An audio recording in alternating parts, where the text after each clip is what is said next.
Intentional gratitude shapes the way you see the world and how you show up in it. Gratitude. I know, you've heard it before. You know how to do a practice, but today we are going to talk about intentional gratitude, the kind that can actually shift your nervous system, change your perspective, and invite calm into your body and into your life.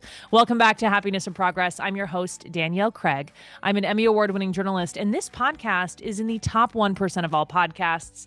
And that's because of you. Thank you so much for being here, rating the podcast, and subscribing. If you haven't done it already, make sure to do that now. Today, I want to share a new gratitude practice with you that really allows you to be very intentional with gratitude. And this practice is going to come from Carol Look. I just read her book, Yes, Thank You. In fact, she's going to be the guest later on this week, but we aren't talking about this particular practice later this week. So I wanted to also give you some information about this incredible practice. It's called Gridwork, and I'm going to explain how it works. But first, I want to talk about why it is so important to get so intentional about gratitude.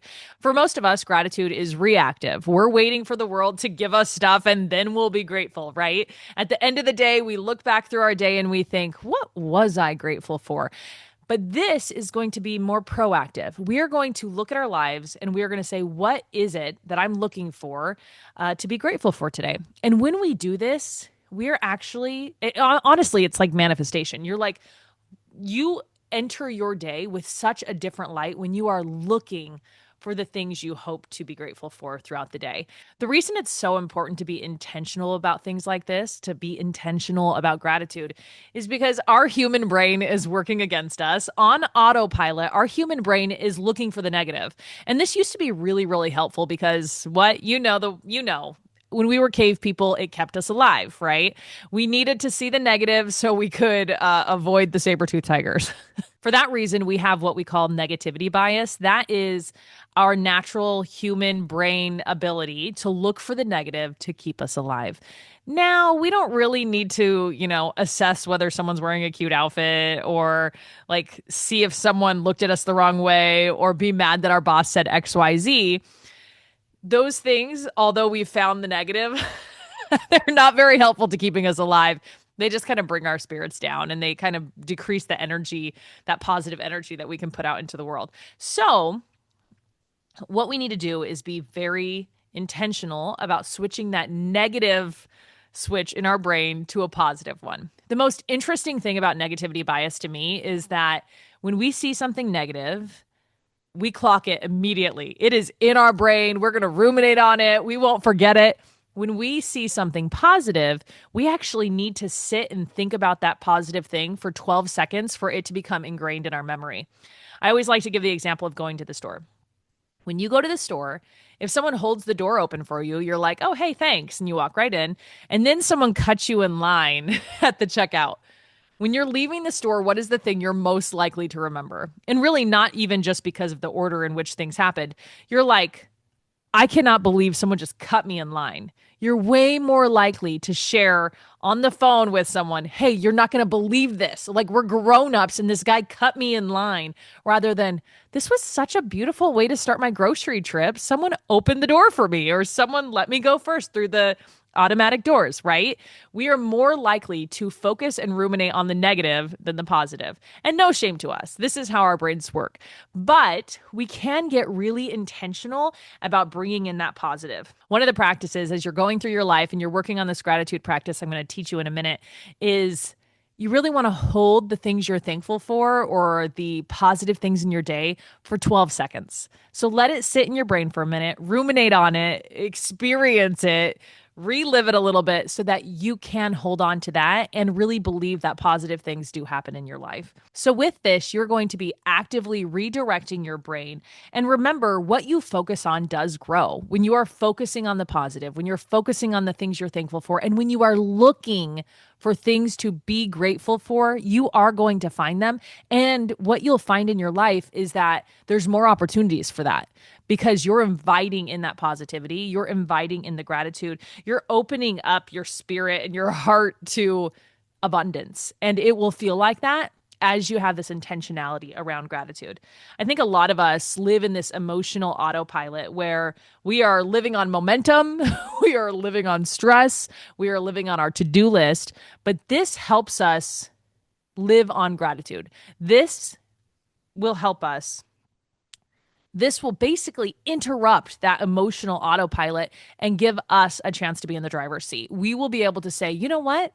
I don't want to live on the stress. I want to live on the gratitude. Another reason I love intentional gratitude is because it will actually deepen our awareness for the things that we love. I'm thankful for my daughter turns into this feeling of, you know, joy when I get to hear her laugh because I have chosen early in the day that I am going to be aware of when I get to laugh and hear a child's and my child's joy of whatever it is she's experiencing. And so that deepens my awareness of what I have in my life already. And with that, that gratitude is naturally there, right? When you think of writing down a gratitude list and you're like, I'm thankful for my daughter versus I'm thankful that I got to hear that laugh. Like, what a beautiful sound that gets to come out of my child in my living room, right? When you think of, I might write, I'm thankful for my partner. But what if I'm experiencing the reason that I'm thankful for him is that grounding experience, that stability experience I feel when I'm with him, particularly when I'm having a hard day. That deepens that awareness and helps us be more present with the feelings, not just the thing. And of course, we all know when we practice these things on the good days, it makes the hard days easier because this is already part of who we are. When we practice gratitude intentionally, when things are okay, when we are making it, when things get harder, we will instinctively partake in the same practice. And even if things are hard right now, which I know a lot of people are experiencing a lot of difficulties right now, but the challenge is to find that gratitude where it does live. One of the words we're going to talk about adding on to our grid work in a second is abundance. Right now, it doesn't feel like everything is abundant, right? It feels like, is there enough money for the groceries that are so expensive? Is there enough money for this holiday coming up? Is there enough? Is there enough? But when we can shift a little bit to write abundance on our grid work, which you'll see in a minute, having the outlook of, I want to feel abundance today, and you walk through your day looking for abundance, maybe it won't be money. Maybe it won't be food. maybe it won't be, but maybe it will be, I feel abundance in this love. I feel abundance in this room. I feel abundance that I live here, that I get to look out at these mountains or whatever it is. Your heart can feel that there is enough and there's enough for you. And changing that perspective will change the way that you are able to move through the world. Intentional gratitude shapes the way you see the world and how you show up in it. Okay, now to share with you the practice. This is called Gridwork, and this actually comes from Carol Look. She's my guest later on this week, but we do not talk about this practice. And when I read her book, at the very end, she shares several different practices. 7 practices of gratitude. And I was like, oh my gosh, this is the one that I have not seen before. I have not seen the gratitude practice of Gridwork. And so I really wanted to share this with you guys.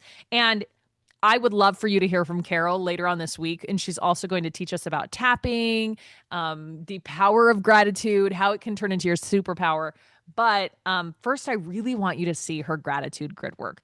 So what you're going to do is you're going to get a piece of paper and you're going to break that up into 16 squares. And when you look at these 16 squares, you can do this the morning of. For me, my mornings move really, really fast. It's a little chaotic. So I would do it the night before.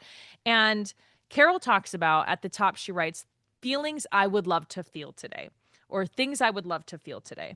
In those 16 boxes, you're going to fill that up with all of the things you want to feel today. I wrote some examples. So you might want to feel calm, connection, warmth, perspective, hope, worthiness, abundance, peace, content. You want to feel seen, open, hopeful, supported. You want to feel light, inspired, whole, settled, safe, energized, or present. Those are just some examples that I kind of came up with and some examples that Carol had in her book. And so when you're thinking about, okay, tomorrow or or later on today, I have this full day of opportunity. And these are the things that I'm looking to feel grateful for today. This is what I'm hoping to invite into my life. What I love about this is you've decided what you want to see today. And when you write that all down, to experience and acknowledge these various emotions you want to have throughout your day and these various feelings you want to have throughout your day, you have to be present. You have to be intentional with your day. So you have decided you're going to look for this stuff throughout your day. And you go to work and you're in the meeting you go to every single morning, but you've already decided that you wanted to be inspired. And so when you see your leader get up and talk, you might say, oh my gosh, this is inspiring. I am feeling inspired to do a better job or to go get those sales goals, whatever it is. That's probably not exactly what Carol had envisioned when she worked on the Gridwork. Or maybe you feel inspired when you look out at the view from your home, or when you're driving on your way to work and you see snow-capped mountains or whatever you're seeing at this time of year where you're from. That might be the inspiration that you feel. Maybe you want to feel content. And so throughout your day, things are chaotic. Things feel like a lot, right? There's a lot on our plates. It's Thanksgiving week. We have in 2 days, maybe you're going to be with family. Maybe you're going to be with irritating family. Maybe you're feeling stressed out about the food and the finances and the shopping and the travel. There's a lot of your to-do list, but you want to feel content. So throughout your day, look for opportunities to feel content. And when you are intentional about that, you will find it. Maybe it's in a small moment. Maybe it's in a small moment at the end of the day where you're just sitting down and you opened up your book and you've got your cup of tea and you're just reading one chapter of a book. It's all you have time for, and you're drinking your cup of tea and you're like, this is me feeling content. Maybe it's you're laying down by your child to get them to bed and you can just exhale in the beauty of the moment. And this is it. This is contentment. I want you to think about the things you want to feel. Maybe it's hope. And hope can feel hard, depending on what's going on in your life. Hope can feel hard. But what if you're intentional about looking for it? And you can experience hope with that intentionality of, I'm looking for hope today. And maybe it's a sentence someone says to you. Maybe it's a hug you give to someone and you just feel the hope in humanity through that hug. And that turns into your gratitude, and that turns into your gratitude practice. I love this idea. I'm also going to try it along with you. Follow me along on Instagram. We'll do it together. And of course, I want to tell you about all of the things that gratitude does for you. We talk about this a lot. If you've been a longtime follower of Happiness in Progress, you've heard it. It increases dopamine, serotonin. That makes you feel good. It reduces your stress hormone, the cortisol. It actually even reduces inflammation. And it also gives you that emotional regulation. And there's just so much that gratitude can help you with. So try this. Try the Gridwork practice. Try it along with me. Go meet me over on Instagram. And then also, I want to remind you, make sure you are subscribed, because Thursday's episode about turning gratitude into your superpower is amazing. I left that conversation feeling so light and feeling so good, and I'm so excited to share it with you. So make sure you're subscribed. And hey, while you're there, if you're listening on Apple Podcasts or Spotify, make sure to leave a rating as well. I want to thank you so much for being here on Happiness in Progress.